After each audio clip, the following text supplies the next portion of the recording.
ఈ సమయంలో మనం వాక్య ధ్యానంలోనికి వెళదాం. వాక్య భాగముగా పేతురు రాసినటువంటి మొదటి పత్రిక 3వ అధ్యాయము 10వ వచన భాగములో ఈ రీతిగా వ్రాయబడి ఉన్నది.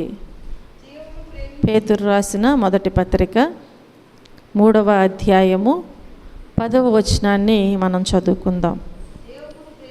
జీవమును ప్రేమించి మంచి దినములు చూడగోరువాడు చెడ్డదాని పలుకకుండా తన నాలుకను, కపటపు మాటలు చెప్పకుండా తన పెదవులను కాచుకొనవలెను. హల్లెలూయా, హల్లెలూయా.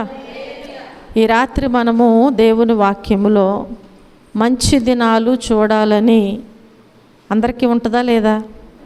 చెప్పాలి. ఎవరికైనా మంచి దినాలు చూడాలని ఆశ ఉంటుంది కదా. కాబట్టి మంచి దినాలు చూడాలంటే దేవుని వాక్యములో ఒక విషయము వ్రాయబడి ఉన్నది. ఏం చేయాలంట? మనము జీవమును ప్రేమించి మంచి దినములు చూడగోరువాడు చెడ్డదాని పలుకకుండా తన నాలుకను, కపటపు మాటలు చెప్పకుండా తన పెదవులను కాచుకోవాలంట. ఎవరు కాచుకోవాలి? ఇది చెప్పాలి. ఎవరు కాచుకోవాలంట? మంచి దినములు చూడాలని ఎవరైతే అనుకుంటున్నారో వారి జీవితాలలో, వారి కుటుంబాలలో అలాంటి వారంట దేవుని వాక్యం అంటుంది కదా, తన నాలుకను చెడ్డదాన్ని పలుకకుండా కాపాడుకోవాలంట. అలాగే తన పెదవులను కపటపు మాటలు చెప్పకుండా కాచుకోవాలి. చూడండి ప్రియమైన దేవుని బిడ్డలారా, ప్రతి ఒక్కరు కూడా, మనలో ఉన్నటువంటి ప్రతి ఒక్కరము కూడా ఈ నూతన సంవత్సరములో మంచి జరగాలని, అలాగే మన జీవితాలలో మంచి రోజులు రావాలని ఏం చేస్తామంటే ఎంతో కాలంగా మన జీవితాలలో మన విషయాల గురించి మనం ప్రార్థన చేస్తూనే ఉంటాం, ప్రార్థనలు చేస్తూనే ఉంటాం. కానీ మనం చేస్తున్న ప్రార్థనలకు జవాబులు దొరకాలని, పడుతున్నటువంటి ప్రయాసకు ప్రతిఫలము దక్కాలని చెప్పి మనం ఏం చేస్తామంటే మనం చేసే ప్రార్థన విషయంలో ఆశపడుతూ ఉంటాం. ఎవరైనా సరే అలాంటివి మనకు జరగాలని చెప్పి మనం ఏం చేస్తాం? ఆశపడుతూ ఉంటాం. నిజమే. కానీ దేవుని వాక్యం ఏమంటుంది? మంచి దినములు కదా. ఏమని తెలియజేస్తుంది? మంచి దినములు అంటే మంచి దినములు చూడగోరువాడు మొదట చేయవలసింది చెప్తున్నారు ఇక్కడ. ఆశపడుతున్నాం, నిజమే. ఆ విషయంలో ప్రార్థన చేస్తున్నాం, నిజమే. దానికోసం మనము ఎదురు చూస్తూ ఉంటున్నాం. కానీ దేవుని వాక్యం ఏమంటుంది అంటే, ఎవరైతే మంచి దినములు చూడగోరాలని ఆశపడుచున్నారో మంచి దినములు చూడగోరువాడంట మొదట చేయవలసింది తన నోరును కాచుకోవాలంట. మంచి దినాలు చూడాలంటే ఏం చేయాలంట? మొదట తన నోటిని కాచుకోవాలి. మరియు కపటమైన మాటలకు మనం ఎలా ఉండాలి?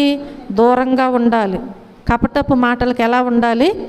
దూరముగా ఉండాలని చెప్పి బైబిల్ భాగం ఈరోజు మనకి తెలియచేస్తూ ఉంటుంది వాక్య భాగములో. హల్లెలూయా, హల్లెలూయా.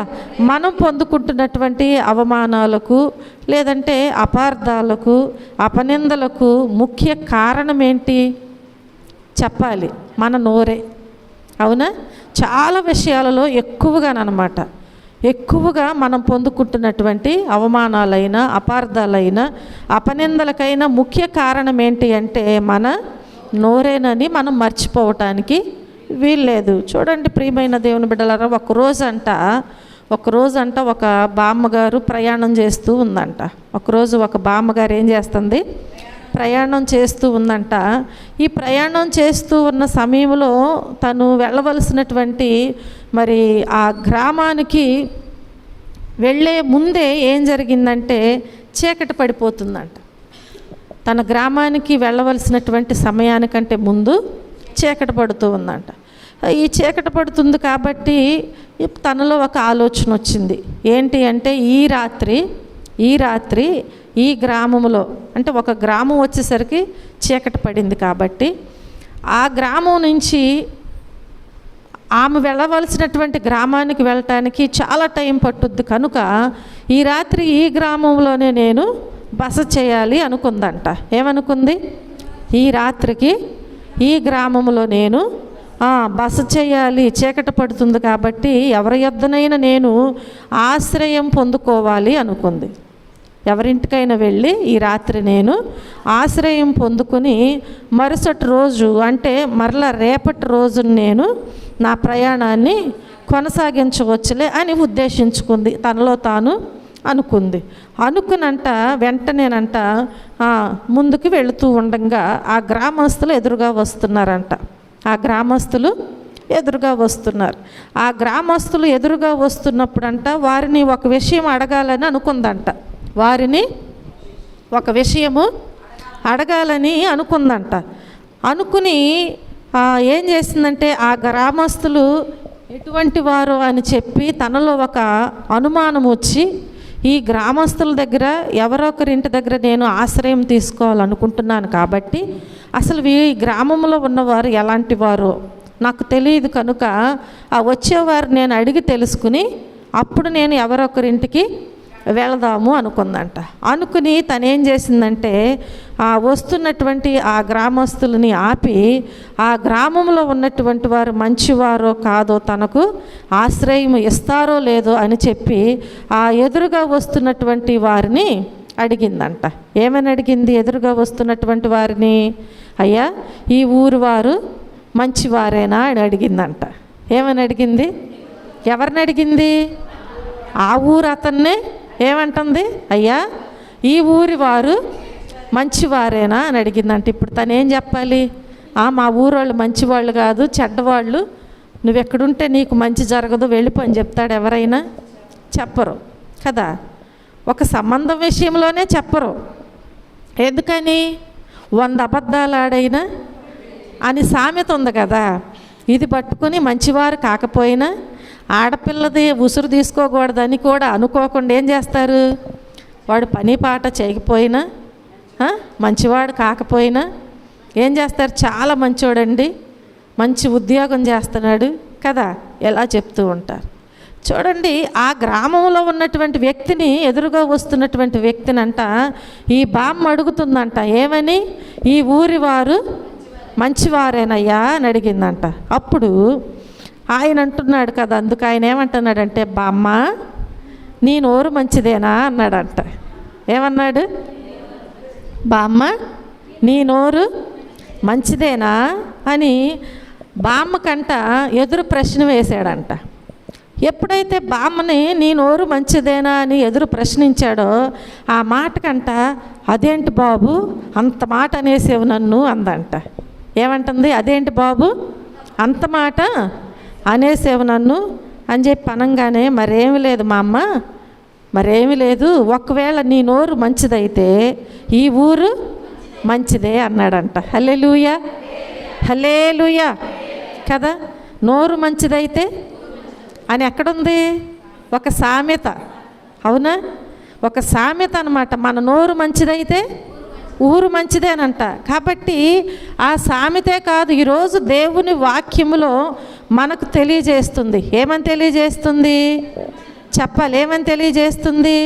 నీ నోరు మంచిదైతే ఏది కూడా నీకు అపాయం రాకుండా నీవు బ్రతికే దినములన్నీ కూడా నీకు మంచిగానే ఉంటుంది. నీవు మంచి దినాలనే చూస్తావు. ఎప్పుడు? నీ నాలుకను నీ పెదవులను కాచుకున్నప్పుడు. హల్లెలూయా, హల్లెలూయా. అందుకని ప్రియమైన దేవుని బిడ్డలారా, దేవుని వాక్యములో ఏమని వ్రాయబడి ఉందంటే, జీవమును ప్రేమించి మంచి దినములు చూడగోరువాడు ఏం చేయాలంట? ఎవరైతే వారి జీవితంలో మంచి దినాలు చూడాలని అనుకుంటున్నారో వారు చెడ్డదానిని పలుకకుండా తన నాలుకను కాచుకోవాలంట. కపటపు మాటలు చెప్పకుండా వారి పెదవులను, అప్పుడు తప్పకుండా నీకు అన్ని మంచి దినాలే వస్తాయి, మంచి దినాలనే నీవు చూస్తావు. అందుకని ఈ బామ్మని వచ్చినటువంటి ఆ ఊరి వ్యక్తి, నీ నోరు మంచిదైతే మా ఊరు మంచిదే. చూడండి, నాలుక గురించి దేవుని వాక్యములో ఎంతగానో వ్రాయబడి ఉంది. యాకోబు గ్రంథములో మనం చూస్తే, యాకోబు గ్రంథము 3వ అధ్యాయము 5-6 వచనాల్లో మనం చూస్తే దేవుని వాక్యము సెలవిస్తుంది కదా, నీ నాలుక నాలుక కూడా చిన్న అవయవమైనను బహుగా అదురుపడును. ఎంత కొంచెము నిప్పు ఎంత విస్తారమైన అడవిని తగులపెట్టును. నాలుక అగ్నియే. నాలుక మన అవయవములలో ఉంచబడిన పాప ప్రపంచమై సర్వ శరీరమునకు మాలిన్యము కలుగజేయుచు ప్రకృతి చక్రమునకు చిచ్చు పెట్టును. అది నరకము చేత చిచ్చు పెట్టును. హల్లెలూయా. చూసారా, నాలుగు గురించి బ్రహ్మాండంగా రాశారంటారా, లేకపోతే ఉన్నది ఉన్నట్లు రాశారంటారా? చెప్పాలి. నాలుక అవయవాలన్నిటిలో కూడా చిన్నదేనంట, కానీ అదేం చేస్తుందంట? బహుగా అదిరిపడద్దంట. చూడండి, నీ నోరు మంచిదైతే ఊరు మంచిదవుద్ది.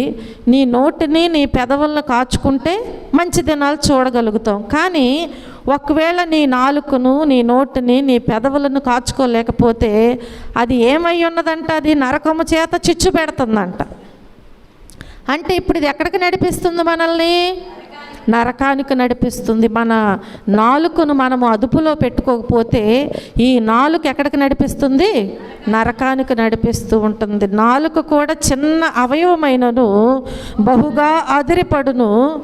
ఎంత కొంచెము నిప్పు ఎంత విస్తారమైన అడవిని తగులబెట్టును కదా. పెద్ద అడవి అని చెప్పి పెద్ద నిప్పు పెట్టాలా? అవసరం లేదు. అగ్గిపుల్ల చిన్నదే. చూడండి, ఎంత పెద్ద అడవినైనా కానీ కొంచెం చిన్న నిప్పు తీసుకుని వెళ్తే ఏమవుతుంది? అది విస్తారమైన అడవిని తగలపెట్టేస్తుందంట. అలాంటి దానితో పోల్చారు నాలుకను. చూడండి ప్రియమైన దేవుని బిడ్డలారా, నాలుక కూడా అలాంటి అగ్నియే. నాలుక కూడా అలాంటి అగ్నియే. కనుక నాలుక మన అవయవములలో ఉంచబడిన పాప ప్రపంచమంట. మన అవయవాలలో నాలుక ఎలా ఉంచబడిందంట? ఒక పాప ప్రపంచముగా ఉంచబడిందంట. అంటే పాప ప్రపంచమంతా కూడా నీ నాలుకను అదుపులో ఉంచుకోకపోతే నీ నోట్లోనే ఉందంట. ఏంటిది? పాప ప్రపంచమంతా కూడా ఎక్కడుంది? ఇప్పుడు నాలుకలోనే ఉంది. అంటే మన నోట్లోనే ఉంది, ఎక్కడో లేదు. పాపం ఎవరింట్లోనో ఏదో వ్యక్తిలోనో ఎవరి హృదయంలోనో ఉందని మనం అనుకోకూడదు. ఎక్కడుందంట?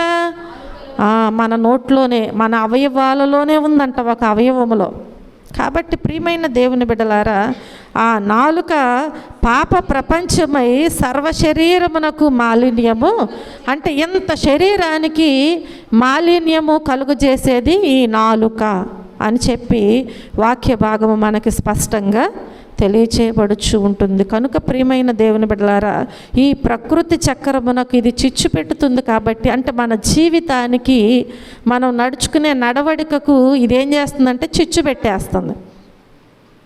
చిచ్చు పెట్టినప్పుడు ఏమవుతుంది? ఒక కాపురంలో భార్య భర్తల మధ్య వాళ్ళు ఎంత అన్యోన్యంగా జీవించినా ఎవరైనా ఒక అనుమానపు బీజము వేసినప్పుడు ఆ అన్యోన్యమైనటువంటి జంట ఏమైపోతుంది?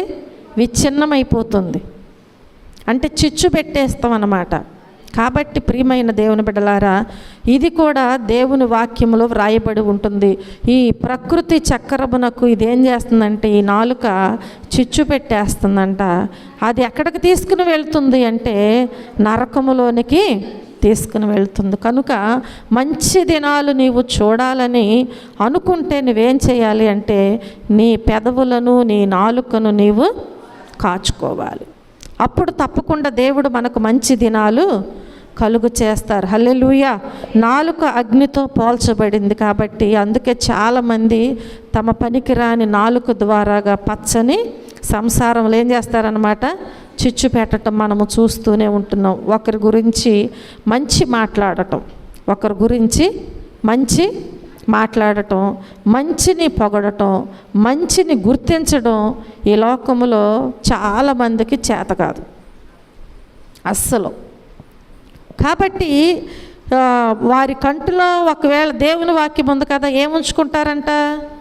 దూలాన్ని ఉంచుకుంటారంట. వారి కంటిలో దూలమును ఉంచుకుని ఇతరుల కళ్ళల్లో ఉన్నటువంటి నలుసు గురించి ఏం చేస్తారంటే నలుగురికి ప్రచారం చేస్తూ ఉంటారు. వారి కంటిలోనేమో దూలమే ఉంది, కానీ ఇతరుల కంట్లో ఉన్నటువంటి నలుసును తీసుకుని వెళ్ళి నలుగురికి ప్రచారం చేసి వారు ఏం చేస్తారు అంటే మన కళ్ళ ముందు ఎప్పుడు తిరుగుతూనే ఉంటారు, అలా ప్రచారం చేస్తూనే ఉంటారు. ఇటువంటి వారికి ఎక్కడి నుండి మంచి రోజులు వస్తాయని మనము ఆలోచన చేయాలి. ఎలాంటి వారికి మంచి రోజులు వస్తాయా? తప్పకుండా రావు. కాబట్టి మంచి రోజులు మనం పొందుకోవాలి, నా జీవితంలో నేను మంచి రోజులు చూడాలి అని అనుకున్నట్లయితే ఈ నాలుకను ఈ పెదవులను మనం ఏం చేయాలి? కాచుకోవాలి. ఇటువంటి వారికి ఎలాగూ ఒకవేళ నాలుకను పెదవులను అదుపులో ఉంచుకోకపోతే మంచి రోజులు చూడాలని ఆశపడిన వారికి అసాధ్యమే.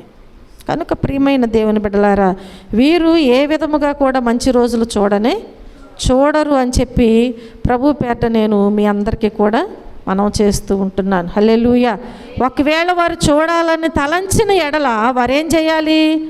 నోటిని జాగ్రత్త పరుచుకోవాలి. ఒకవేళ తలంచుకుంటే వారు ఏం చేయాలి? నోటిని జాగ్రత్త పరుచుకుందాం. హృదయం నిండిన దానిని బట్టి ఏం చేస్తంట? నోరు మాట్లాడుతూ ఉంటుందంట. నీ హృదయము దేనితో నింపబడిందో అదే నీ నోరు మాట్లాడుచూ ఉంటుంది. కనుక మన హృదయాలను మనం ఏం చేయాలంటే భద్రముగా కాపాడుకోవాలి. మన హృదయాలను భద్రంగా కాపాడుకుందాం. హల్లెలూయా, హల్లెలూయా. దేవుని వాక్యములో మనం చూస్తే పేతురు రాసిన మొదటి పత్రిక 3వ అధ్యాయము 12వ వచనములో దేవుని వాక్యములు ఈ రీతిగా వ్రాయబడి ఉన్నది. ప్రభువు కన్నులు నీతిమంతుల మీదను ఆయన చెవులు వారి ప్రార్థనల వైపు ఉన్నాయంట. హల్లెలూయా. చూడండి, దేవుని వాక్యం ఏమంటుంది? ప్రభువు కన్నులు ఎవరి మీద ఉన్నాయంట? నీతిమంతుల మీద ఉందంట. ప్రభువు కన్నులు ఎక్కడున్నాయి? నీతిమంతుల మీదను ఆయన చెవులు వారి ప్రార్థనల వైపు. ఎవరి ప్రార్థనల వైపు? ఎవరైతే వారి నాలుకను వారి పెదవులను కాచుకుని నీతిగా న్యాయముగా యథార్థముగా మాట్లాడుతూ జీవిస్తూ ఉంటారో వారి మీద దేవుని కనుదృష్టి ఉంటుందంట. వారి యొక్క ప్రార్థన దేవుడు ఆలకిస్తారంట. హల్లెలూయా, హల్లెలూయా. ఈ వాక్య భాగం మనకి తెలియజేస్తూ ఉంటుంది. మనం మంచివారమో చెడ్డవారమో ఇతరులకు తెలియజేసేది మన నాలుకే. అవునా? మనం మంచివారమో చెడ్డవారమో ఇతరులకు తెలియజేసేది ఏదయ్యింది? నాలుకే.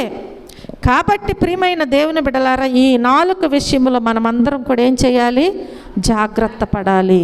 మనమందరం ఏం చేయాలి? జాగ్రత్త పడాలి. చూడండి ఎలా జాగ్రత్త పడాలి. తిమోతీయులకు రాసిన మొదటి పత్రికలో వ్రాయబడద్దు కదా.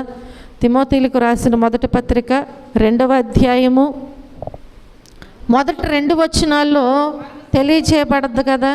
చూడండి, మనము సంపూర్ణ భక్తియు మాన్యతయు కలిగి నెమ్మదిగాను సుఖముగాను బ్రతుకు నిమిత్తము అన్నిటికంటే ముఖ్యముగా మనుష్యులందరి కొరకు, రాజుల కొరకును అధికారులందరి కొరకును విజ్ఞాపనములను ప్రార్థనలను యాచనలను కృతజ్ఞతాస్తుతులను చేయవలనని హెచ్చరించుచున్నాను. హల్లెలూయా. పౌలు భక్తుడు మాట్లాడుచున్నారు. ఇక్కడ స్పష్టంగా తెలియజేస్తున్నారు. మనం ఎలా ఉండాలంట? మనం ఎలా ఉండాలి? సంపూర్ణమైన భక్తి కలిగి ఉండాలంట. అంటే ఎలా ఉండకూడదు? నులివెచ్చగా ఉండకూడదు. అర్థమైంది? ఎలా ఉండకూడదు? నులివెచ్చగా ఉండకూడదు. దేవుని బిడ్డలుగా పిలువబడుచున్నటువంటి మనం ఎలా ఉండాలి అంటే సంపూర్ణమైనటువంటి భక్తి కలిగంట. ఆ భక్తితో ఎలా ఉండాలంట? మాన్యత కలిగి ఉండాలంట. అప్పుడు మనకు నెమ్మదిగాను సుఖముగాను బ్రతుకు నిమిత్తము. ఎప్పుడు బ్రతుకుతాము? సుఖముగాను నెమ్మదిగాను. మనం ఎప్పుడు బ్రతుకుతాము? మంచి దినాలు ఎప్పుడు చూస్తాం? మన పెదవులను మన నాలుకను కాచుకున్నప్పుడు సంపూర్ణమైన భక్తి చేయగలుగుతాం. ఎప్పుడైతే మనము సంపూర్ణమైన భక్తి చేయగలుగుచున్నామో మనలో ఒక నాణ్యత అనేది ఉంటుంది. ఆ నాణ్యతతో మనం ఏం చేస్తామంట, సంపూర్ణ భక్తియు మాన్యతయు కలిగి నెమ్మదిగాను సుఖముగాను బ్రతుకు నిమిత్తము అన్నిటికంటే ముఖ్యముగా ఎవరి కోసం చేయాలంట, మనుషులందరి కొరకు ప్రార్థన చేయాలంట. వారు పొరుగువారా, చెడ్డవారా, భక్తిహీనులా కదా అని కాదు, మనవారా కాదని కాదు, మనం ఎవరి కోసం చేయాలంట, మనుషులందరి కొరకు, అందరి కొరకు ప్రార్థన చేయాలంట. ఎందుకంటే దేవుని ఉద్దేశం ఏంటి అంటే ఏ ఒక్కరూ నశించిపోవుట ఆయనకు ఇష్టం లేదు, అంతటా అందరూ మారు మనసు పొందాలని దేవుని చిత్తమై ఉన్నది. కనుక మనం ఏం చేయాలి అంటే రక్షణ పొందినటువంటి నీవు మనుషులందరి కొరకు ప్రార్థన చేయాలి తప్పకుండా. కాబట్టి మనుషులందరి కొరకును, ఇంకెవరి కొరకు చేయాలంట, రాజుల కొరకును అధికారులందరి కొరకును విజ్ఞాపన చేయాలంట, ప్రార్థనలు చేయాలంట, యాచనలు చేయాలంట, కృతజ్ఞతాస్తుతులు చేయవలెనని హెచ్చరించుచున్నాను. హల్లెలూయా. ఆనాడు పౌలు భక్తుడు ఆ సంఘాన్ని హెచ్చరిస్తున్నాడు, ఈరోజు మన దేవుడు మనల్ని హెచ్చరిస్తున్నారు. నీవు ప్రార్థన ఎవరి కోసం చేస్తున్నావు? నీ కుటుంబం కోసం, నీ బిడ్డల కోసమేనా?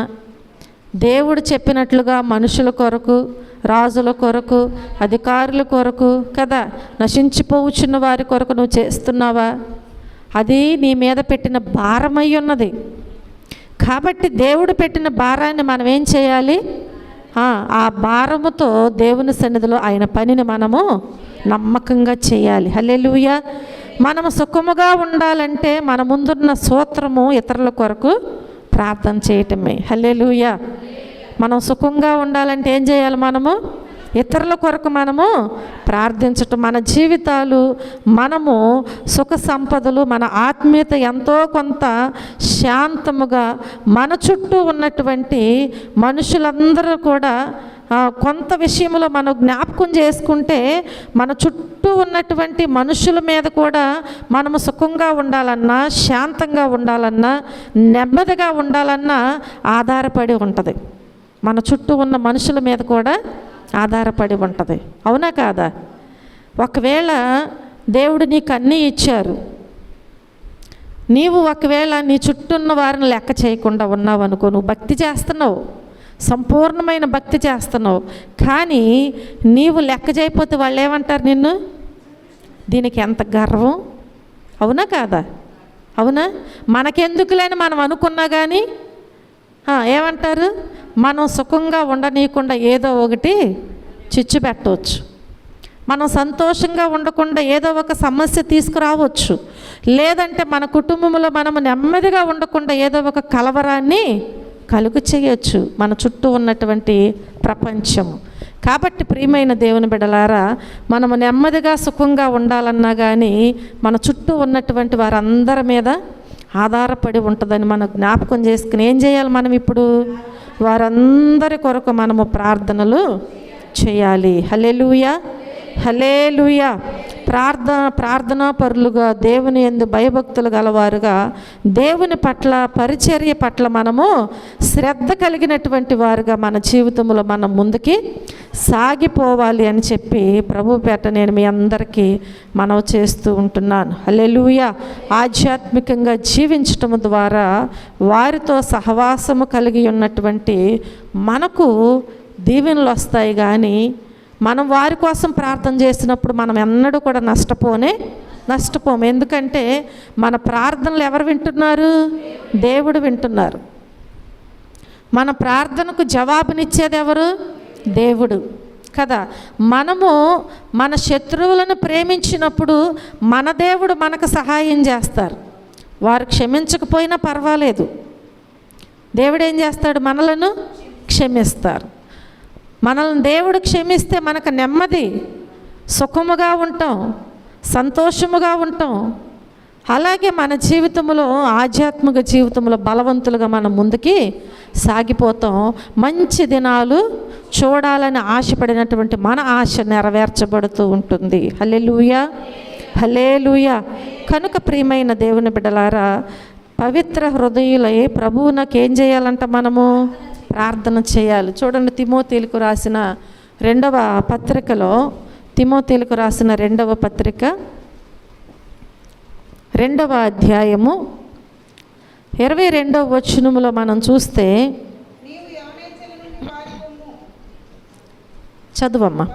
పవిత్ర హృదయులై ప్రభువునకు ప్రార్థన చేయు వారితో కూడా నీతిని, విశ్వాసమును, ప్రేమను, సమాధానమును వెంటాడుము. హల్లెలూయా, హల్లెలూయా. మనం ఎలా దేవునికి ప్రార్థన చేయాలంట? పవిత్ర హృదయులుగా ఉండి దేవునికి ప్రార్థన చేయాలి. ఎలాంటి హృదయముతో? పవిత్రమైన హృదయముతో. పవిత్రమైన హృదయం ఎప్పుడు వస్తుంది మనకి? చెప్పాలి, ఎప్పుడు వస్తుంది? మన నోటిని, మన నాలుకను కాచుకున్నప్పుడు మనం పవిత్రంగానే జీవిస్తాం. ఎప్పుడైతే మన పెదవులు, మన నాలుక మన అదుపులో ఉండదో మనలో పవిత్రత కూడా ఉండదు, యథార్థత ఉండదు, సత్యం ఉండదు. ఎందుకని? ఈ నాలుక ఎప్పుడు కూడా అసత్యమును పలుకుతుంది. ఈ నాలుక ఎప్పుడు కూడా పవిత్రంగా జీవించకుండా అపవిత్రతను తీసుకువస్తుంది. కాబట్టి దేవుని వాక్యం అంటుంది కదా, మీరు దేవునికి ప్రార్థన చేయనప్పుడు పవిత్ర హృదయులై ప్రభువుకి ప్రార్థన చేయండి అంటుంది. ఎలా ప్రార్థన చేయాలంట? పవిత్రమైన హృదయముతో ప్రార్థన చేశారు కాబట్టి భక్తులు అనేక విషయాలలో విజయం పొందుకున్నారు. హల్లెలూయా. గత ఆదివారం మనం విన్నాం కదా, పవిత్రమైన హృదయముతో ప్రార్థన చేశాడు కాబట్టి అబ్రహాము, లోతు కుటుంబం కొరకు దేవుడు ఆ ప్రార్థన అంగీకరించారు. కాబట్టి ఆ కుటుంబాన్ని రక్షించటానికి దేవుడు సహాయము చేశారు. హల్లెలూయా. పవిత్రమైన హృదయముతో యెహోషువ ప్రార్థన చేశాడు కాబట్టి దేవుడు ఏం చేశారు? సృష్టినే ఆపివేశారు. హల్లెలూయా. చూడండి, మనం ఎప్పుడైతే పవిత్రమైన హృదయముతో ప్రార్థన చేస్తామో మన ప్రార్థన మన దేవుడు ఏం చేస్తారు? ఆలకిస్తారు. దేవుని దగ్గర ధైర్యముగా అడగగలుగుతాం. పవిత్రమైన హృదయము మనలో ఉన్నప్పుడు మనకొచ్చిన ఆపదను బట్టో, సమస్యను బట్టో, వ్యాధులను బట్టో, మరణకరమైన రోగమైన అది ఏదైనా కానీ దేవుని దగ్గర మనం ఏం చేస్తాం? నేను ఎలాంటి దానను, నేను ఎలాంటి వాడనో ప్రభువా, మీ సన్నిధిలో నేను ఎలా జీవిస్తున్నానో నన్ను ఒక్కసారి జ్ఞాపకం చేసుకుని ఆయన మనం అడగటానికి ధైర్యం ఉంటుంది. హల్లెలూయా. పవిత్ర హృదయం మనలో లేనప్పుడు మనకు ధైర్యం ఉంటుందా? అస్సలు ఉండదు. ఒక మనిషిని మనం అవమానించాము, లేదంటే ఇబ్బంది పెట్టాము, వారు మంచివారే, మన పట్ల ప్రేమ కలిగిన వారినే మనము అవమానపరిచాము, వారి ఎదుట వెళ్ళి మొహం పైకెత్తి వారితో మాట్లాడగలమా? ఎన్నటికీ కూడా.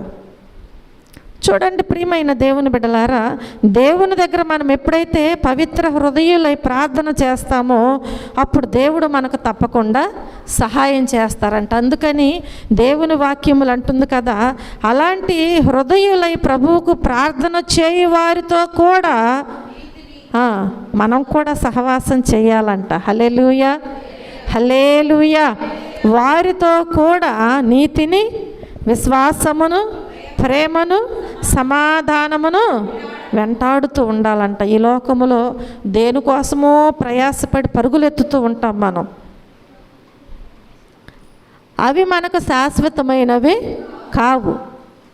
కానీ మనం ఏం చేస్తామంటే వాటి కోసమే ప్రయాసపడతాం, కానీ ఒక్క క్షణమైన ఆగి అసలు నా జీవితం ఏమై ఉంది, దీని గురించి ఎప్పుడు కూడా దేవుని దగ్గర ప్రార్థన చేయము, ఆలోచించము. నిజమే, మన కుటుంబమే, మన బిడ్డలే, మన బాధ్యతే. కానీ నీ ఆత్మీయ బాధ్యత కూడా దేవుడు నీ మీద పెట్టి ఉంచారు. నీవు అనేకుల కొరకు ప్రార్థన చేసే బాధ్యత కూడా దేవుడు నీ మీద భారం ఉంచారు. ఇవి కూడా మనం పాటించాలి. ఎంతసేపు మన కుటుంబం కొరకు ప్రయాసపడి పరుగులెత్తటమే కాదు, కానీ దేవుడు అప్పగించిన పని విషయంలో కూడా మనం ఏం చేయాలి? ప్రయాసపడుతూ ఉండాలి. అలాగే పవిత్రమైన హృదయము కలిగి నేను జీవిస్తున్నానా లేదనేది పరిశీలన చేసుకోవాలి. అలా జీవించటం లేదు కాబట్టి దావీదు భక్తుడు ఏం చేశాడు? దేవుని దగ్గర ప్రార్థన చేశాడు. ఎందుకని? తెలుసుకున్నాడు.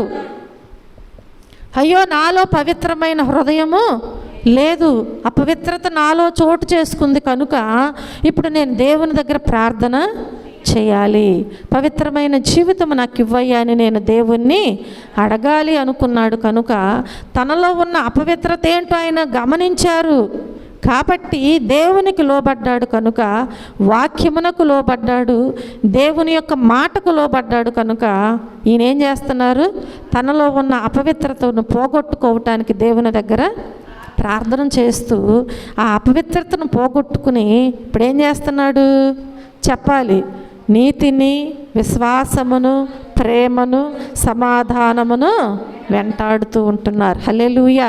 ఇవి మనకి శాశ్వతమైనవి. మన నీతి మనల్ని రక్షిస్తుందంట.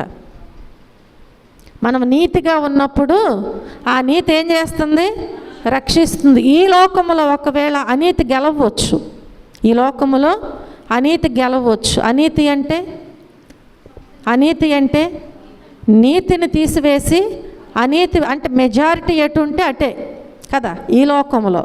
కాబట్టి అనీతికి ఒకవేళ మెజారిటీ ఉంటే అది గెలవచ్చేమో, కానీ దేవుని దృష్టిలో నీతే గెలుస్తుంది. కాబట్టి ఇప్పుడు మనం దేనిని వెంటాడాలి, నీతిని వెంటాడాలి. దేవుని పిల్లలైనటువంటి మనము నీతిని వెంటాడి నీతి కలిగి మనము జీవించాలి. ఇంకా విశ్వాసమును వెంటాడాలంట. దేన్ని వెంటాడాలి, విశ్వాసమును వెంటాడాలి. ఆ విశ్వాసమును వెంటాడాడు కనుక ఆయన విశ్వాసులకు తండ్రి అయ్యాడు. హల్లెలూయా. విశ్వాసాన్ని వెంటాడకపోతే 100 సంవత్సరాలు వచ్చేదాకా 25 సంవత్సరాలు వాగ్దానం చేసిన తరువాత ఆయన ఎంత మాత్రము వెంటాడేవాడు కానే కాదు. 25 సంవత్సరములు విశ్వాసమును వెంటాడాడు కనుక అసాధ్యములో సాధ్యమును సంపాదించుకున్నాడు. హల్లెలూయా, హల్లెలూయా. కాబట్టి దేవుని పిల్లలైనటువంటి మనము విశ్వాసమును వెంటాడుతూనే ఉండాలి, కానీ అవిశ్వాసం అనేది మనలోనికి రావటానికి వీల్లేదు. ఈ లోకములో వచ్చిన కష్టాలు, నష్టాలు, వ్యాధులు, బాధలు ఇవి ఎప్పుడూ వస్తూనే ఉంటాయి, పోతూనే ఉంటాయి. కాబట్టి వాటిని బట్టి మన విశ్వాసాన్ని విడిచిపెట్టకూడదు. ఇంకా ప్రేమ. ఈ ప్రేమ ఎవరు పంచి వెళ్ళారు మనకి, మన ప్రభువైన యేసుక్రీస్తు వారు ప్రేమను పంచి వెళ్ళారు. దానిని వెంటాడమంటున్నారు దేవుడు. ఎలాంటి ప్రేమ, ప్రాణము పెట్టినంత ప్రేమను ఆయన మనకిచ్చారు. మనల్ని ప్రాణం పెట్టమంటలే దేవుడు, ఆయన కోరట్లేదు.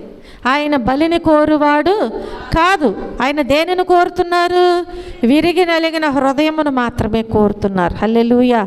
ఆ హృదయముతో నీవు ప్రేమను వెంటాడు. ఒకవేళ మన బిడ్డలు మనల్ని ప్రేమించట్లేదు అనుకో, వారి మీద మన ప్రేమ తగ్గుతుందా, తగ్గదు. ఏమనుకుంటాం, మనల్ని మనమే సమర్థించుకుంటాం. వాళ్ళు చిన్నపిల్లలు, వాళ్ళు పెళ్ళిళ్ళయి పిల్లలు పుట్టినా మన దృష్టిలో వారు చిన్నవారే. కాబట్టి వారికి తెలియదు, తెలుసుకుంటారులే అనుకుంటాం. ఎందుకనంటే తల్లిదండ్రులకున్న ప్రేమ అలాంటిది. హల్లెలూయా.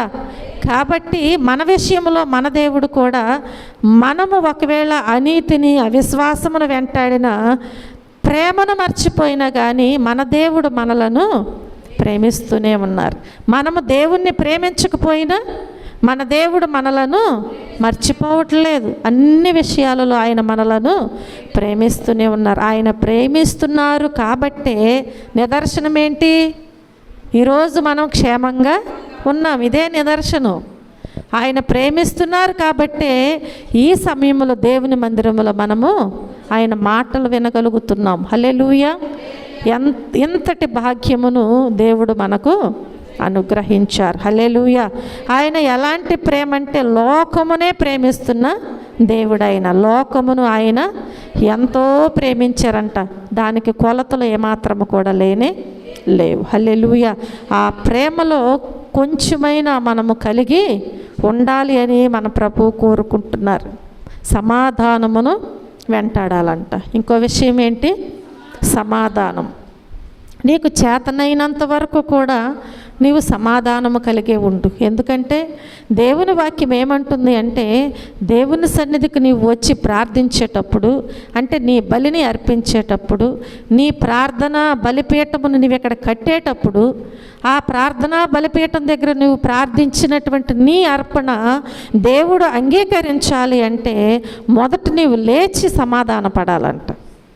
యేసు ప్రభు చెప్పుచున్నారు ఈ మాటలు. మనం ఏం చేయాలి? మొదట నీవు సమాధాన పడి వచ్చి నీవు బలిపీఠం, ప్రార్థనా బలిపీఠము కట్టి ప్రార్థించు. నీ ప్రార్థనా బలిపీఠం మీద ఉన్న అర్పణ, ప్రార్థనా అర్పణ దేవుడు ఏం చేస్తారు? అంగీకరిస్తారు. హల్లెలూయా, హల్లెలూయా. చూడండి, ఒక అవిశ్వాసముతో ఎంతో కొంత ఇచ్చినటువంటి అర్పణే దేవుడు అంగీకరించాల. ఎవరిది? కయీనుది కదా. ఆయన ఏం చేశాడు? దేవుడిచ్చిన దానిలో కొంత తీసుకుని వెళ్ళి అర్పించాడంట అర్పణగా. ఆ ధాన్యములో నుంచి కొంత తీసుకెళ్ళి ఏం చేశాడు? అర్పించాడు. కానీ ఏబేలు ఏం చేశాడు? తనకిచ్చినటువంటి మందలో తొలిచూలుది మంచిది తీసుకుని వెళ్ళి దేవునికి బలి ఇచ్చాడంట. ఇప్పుడు నిస్వార్థముగా ఇచ్చినటువంటి బలిని దేవుడు అంగీకరించాడు. కాబట్టి ఆ సమాధానముతో ఇచ్చినటువంటి బలిని మాత్రమే దేవుడు అంగీకరిస్తారు. ఆ ప్రార్థన దేవుడు ఆలకిస్తారు. హల్లెలూయా. కనుక ప్రియమైన దేవుని బిడ్డలారా, దేవుని పిల్లలైనటువంటి మనము సమాధాన పడాలి. ఎంతలో పడాలంట? ఎంతలో పడాలి చెప్పండి అండి. ఎంతలో పడాలి మనం సమాధానం? అయ్యో, కోడి కూయక ముందే మనకు సమాధానం వచ్చేయాలి. అర్థమైందా?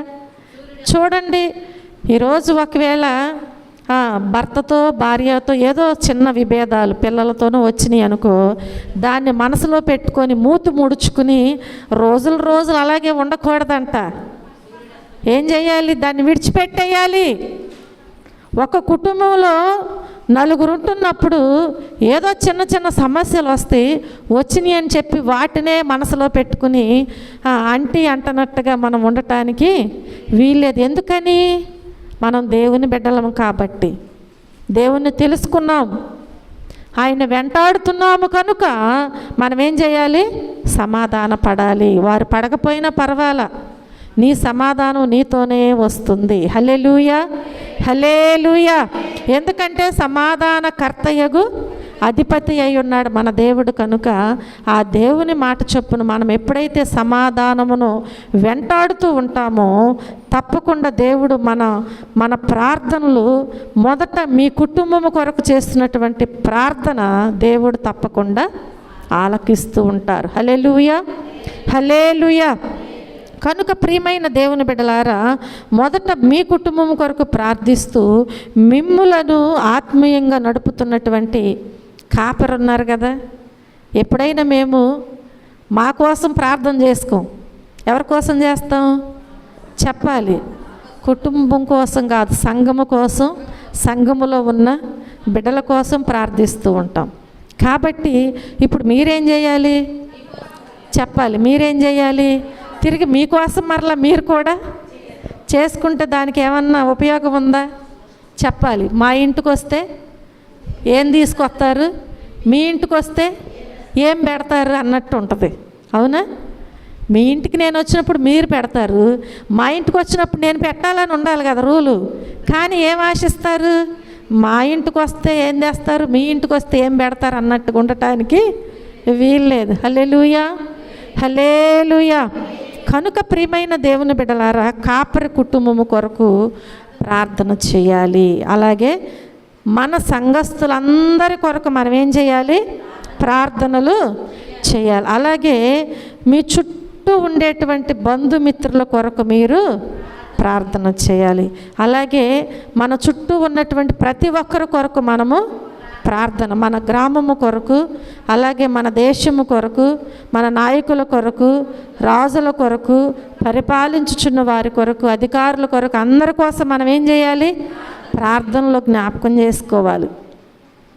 ఆ ప్రార్థన ఒకవేళ నీ కుటుంబాన్ని మర్చిపోయినా దేవుడు ఏం చేస్తాడంట?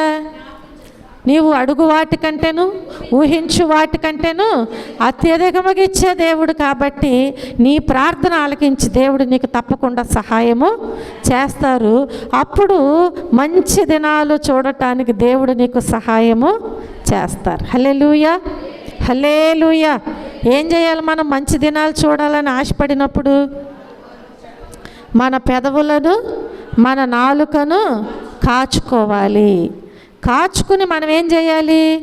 దేవుడు చెప్పినట్లుగా జీవించాలి. ఏమని చెప్పాడు దేవుడు? ఇప్పుడు చెప్పండి నాకు.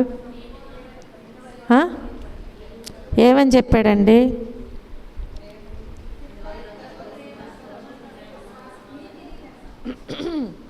చెప్పండి. ఏంటి అందరు వినలేదా?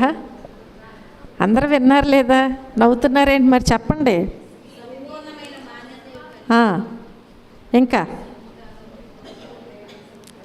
ఇంకేం చేయాలి?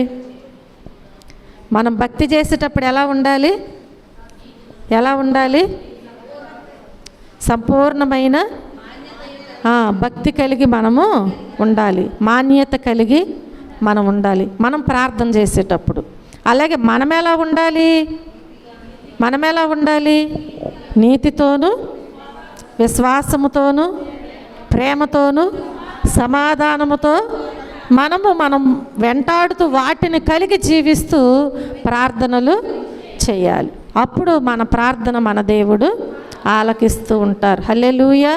ఈ పాప ప్రపంచము ఈ నాలుక ద్వారాగా ఈ పెదవుల ద్వారాగా మనలను మన శరీరాన్ని మన ఆత్మను నరకములోనికి తీసుకుని వెళ్లకుండా కాపాడుకుంటూ ఉండాలి. ఆ బాధ్యత ఎవరి మీద పెట్టారు? దేవుడి మీద పెట్టుకోవాలా. ఎవరి మీద పెట్టారు? కాచుకునే బాధ్యత మన మీదే దేవుడు పెట్టారు. హల్లెలూయా.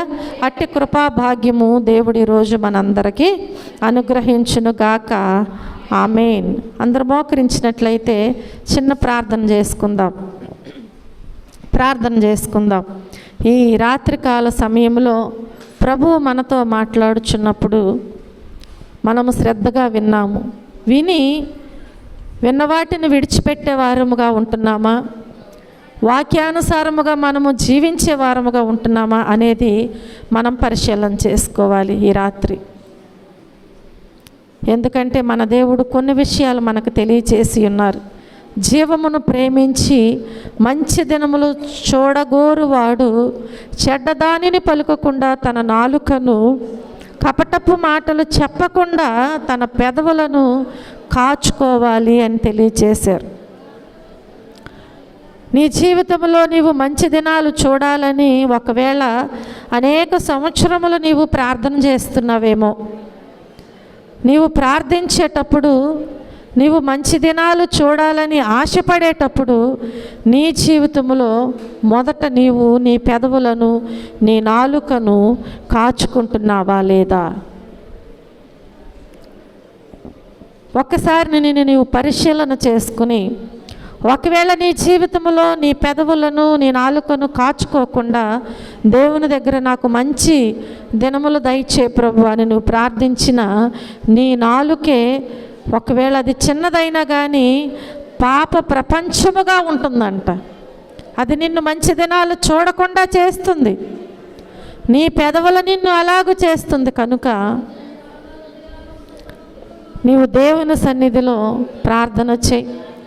ఏ విషయంలో నీ నాలుకను ఏ విషయంలో నీ పెదవులను నీవు కాచుకోలేని స్థితిలో ఉంటున్నావో నీవు పరిశీలన చేసుకుని దేవుని దగ్గర ప్రార్థన చేయి. దేవుడు తప్పకుండా నీకు సహాయము చేస్తారు. ఈ రాత్రికాల సమయంలో దేవుని సన్నిధిలో ప్రతి ఒక్కరు కూడా పరిశీలన చేసుకోండి. ఒక్క నిమిషము ఎవరికి వారే పరిశోధించి తెలుసుకున్నట్లయితే దేవుడు మనతో మాట్లాడి ఉన్నారు. కనుక మనలో ఉన్నటువంటి ప్రతి లోపము మనకు వాక్య భాగము అర్థమయ్యే రీతిలో మనకు తెలియచేస్తుంది. మన లోపాన్ని వాక్యము ఎత్తి మనకు చూపిస్తుంది. మనం గ్రహించాలి, వినాలి, అనుసరించి మనం నడుచుకోవాలి. అప్పుడే దేవుడిచ్చేటువంటి మంచి దినాలు మన జీవితంలో మనం చూడగలుగుతాం. హల్లెలూయా, హల్లెలూయా, హల్లెలూయా, హల్లెలూయా. ప్రార్థన చేసుకుందాం. ఎవరు మౌనముగా ఉండకుండా దేవుని సన్నిధిలో ప్రార్థన చేయండి. దేవుని వాక్యము మనతో మాట్లాడింది, మనం దేవునితో మాట్లాడాలి. ప్రార్థన ద్వారాగా దేవునితో మనం మాట్లాడినట్లయితే మన ప్రార్థన మన దేవుడు ఆలకిస్తాడు. ఏ విషయంలో కూడా నీవు నీతిని విడిచిపెట్టవద్దు. పవిత్ర హృదయముతో నీవు దేవునికి ప్రార్థన చేస్తూ నీతిని, విశ్వాసమును, ప్రేమను, సమాధానమును వెంటాడు. తప్పకుండా దేవుడు నీకు సహాయము చేస్తారు. నువ్వు చేసినటువంటి నీ పవిత్రమైన హృదయముతో నీ దేవునికి నీవు చేసిన ప్రార్థన నీ దేవుడు ఆలకించి నీకు తప్పకుండా సహాయము చేస్తారు. హల్లెలూయా, హల్లెలూయా, హల్లెలూయా, హల్లెలూయా. ప్రార్థన చేసుకుందాం. మన దేవుడు మనలో ఉన్న అనీతిని తీసివేయటానికి, అపవిత్రతను తీసివేయటానికి, అసమాధానమును తీసివేయటానికి, అవిశ్వాసమును తీసివేయటానికి, అనీతిని తీసివేయటానికే మన కోసం ఆయన ఈ లోకానికి వచ్చి మన నిమిత్తము ఆయన శిలువ మరణాన్ని పొంది ఉన్నారు. మన పాపములు, శాపముల నుంచి మనలను విడుదల చేయటానికే ఆయన స్వరక్తము చేత మనలను సంపాదించుకున్నారు, మనలను పవిత్రులుగా చేసి ఉన్నారు. మరలా ఒకవేళ అపవిత్రత నీలో చోటు చేసుకుంటే అది దేనిని బట్టి వచ్చింది? నీ నాలుకను బట్ట, నీ పెదవులను బట్ట? నువ్వు గుర్తించు. దేవుని దగ్గర ప్రార్థన చేయి. మనుషుల వైపు మనం చూడొద్దు, ఎవరి భక్తి వైపు మనం చూడవద్దు, మన దేవుని వైపు మాత్రమే మనం చూడాలి. ఎందుకంటే మన దేవుడు మనలను ప్రేమిస్తున్న దేవుడు, మనలను కాయుచున్న దేవుడు, మనకు సహాయము చేస్తున్న దేవుడు, తండ్రి కన్నా తల్లి కన్నా మిన్నయైన దేవుడు మన దేవుడు, మనలను క్షమిస్తున్న దేవుడు, మన భారములను భరిస్తున్న దేవుడు మన దేవుడు. కనుక ఆ దేవుని సన్నిధిలో ప్రార్థన చేద్దాం. ప్రేమ కలిగిన తండ్రి, కృప కలిగిన మా దేవ, మా రక్షకుడా, మీ పరిశుద్ధమైన నామమునకు లెక్కలేని కృతజ్ఞతాస్తుతులు, స్తోత్రములు, వందనాలు తెలియజేస్తున్నాం ప్రభువా. అయా, మీ ఉచితమైన కృపను బట్టి, ప్రేమను బట్టి ఈ రాత్రికాల సమయంలో మా మధ్యలో మీరుండి మీ ఆత్మతో నడిపించినందుకు మీకు వందనాలు, స్తోత్రములు, స్తోత్రములయ్యా. అయ్యా, మీ వాక్యము ద్వారాగా మీరు మాతో తేటగా సూటిగా మాట్లాడినటువంటి విధానమును బట్టి మీకు వందనాలు, స్తోత్రములు. విత్తబడిన ప్రతి విత్తనము కూడా బిడ్డల హృదయాలలో నూరంతలుగా ఫలింపబడటానికి మీ సహాయమును దయచేయండి. విన్న వాక్యాన్ని విడిచిపెట్టకనైనా హృదయములో భద్రపరుచుకుని తిరిగి నెమ్మర వేసుకునేటువంటి జ్ఞానమును, జ్ఞాపక శక్తిని మీరు దయచేయండి అయ్యా. వాక్యానుసారముగా జీవించే మంచి జీవితాలు నాయనా అయ్యా ప్రతి ఒక్కరికి మీరు దయచేయమని అడుగుచున్నాను ప్రభువా. మీకు వందనాలు. బిడ్డలు ఏ విషయంలో మీ సన్నిధిలో ప్రార్థించి ఉన్నారో మీకు తెలుసు నాయన. అయ్యా, హృదయ రహస్యాలు ఎరిగిన దేవుడువు నా ప్రభువా, పరిశీలించి పరిశోధించి తెలుసుకునే దేవుడువు నాయనా. మేము కూర్చుండుటానైనా, మేము లేచుట మీకు తెలుసు నా ప్రభువా. మాకు తలంపు పుట్టక మునిపే నీవు గ్రహించుచున్న దేవుడువయ్యా. మీకు వందనాలు, స్తోత్రములు, స్తోత్రములు ప్రభువా. ఈ రాత్రి నాయన మా ప్రతి ప్రార్థన కూడా మీరు ఆలకించి అంగీకరించి తిరిగి ప్రతిఫలాలు దయచేయండి ప్రభువా. మీకు వందనాలు. బలహీనులను బలపరచండి అయ్యా, వ్యాధిగ్రస్తులను స్వస్థపరచండి. చెప్పుకోలేని రోగములతో బంధించబడిన వారికి మీ నామములో విడుదల దయచేయండి ప్రభువా. మీకు వందనాలు, స్తోత్రములు, స్తోత్రములు నైనా. అయ్యా, ఇదిగో నా ప్రభువా, ప్రతి ఒక్కరు కూడా నైనా వారి ఆధ్యాత్మిక జీవితంలో తగిన సిద్ధపాటును మీరు దయచేయమని అడుగుచున్నానయ్యా. మీకు వందనాలు, స్తోత్రములు. వచ్చిన బిడ్డలను బట్టి మీకు వందనాలు. లేని బిడ్డలు అనేక మంది ఉన్నారు ప్రభువా. మీ చిత్తమైతే నా తండ్రి మరొక సమయమును నాయన వారికి మీరు అనుగ్రహించండి తండ్రి. మీకు వందనాలు, స్తోత్రములు, స్తోత్రములు ప్రభువా. ఈ రాత్రికాల సమయంలోనైనా అయ్యా ఇదిగో నా ప్రభువా, మీరు మా మధ్యలో ఉండి మాతో మీరు మాట్లాడి నడిపించినందుకు మరొకసారి నాయన మీకు వందనాలు తెలియజేస్తూ బిడ్డలు తిరిగి గృహాలకు వెళ్ళుచుండగా క్షేమముగా తీసుకుని వెళ్ళమని, మీరే మహిమ, ఘనత, ప్రభావములు పొందమని యేసుక్రీస్తు అతి శ్రేష్టమైన నామములో ఈ ప్రార్థనా మనవులు అడిగి వేడుకుని పొందుకొని ఉన్నాము మా పరమ తండ్రి. ఆమేన్.